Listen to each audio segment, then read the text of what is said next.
Hello there, welcome to DaveTech YouTube channel, and in this video, I will show you how to watch Triller TV on Hisense Smart TV. If you find the video helpful, like, subscribe, and share for more important videos like this. So if you own a Hisense Smart TV, here's how you can watch Triller TV. What you have to do is to make sure your Hisense Smart TV is updated, and then try to find out if the application is already downloaded. And as you can see, the application is downloaded here.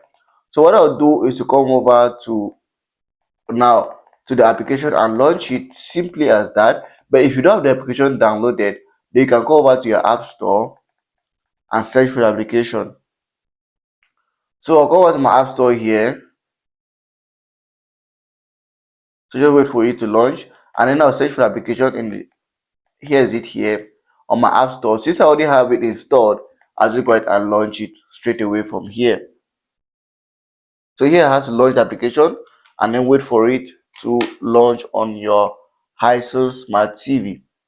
So here's it. They'll ask you to create an account. You can continue with Google or with Facebook or sign in with a Triller TV account.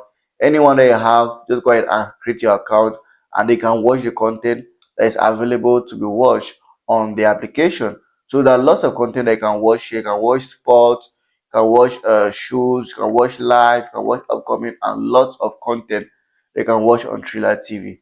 If you find the video helpful, like and subscribe for more important videos like this.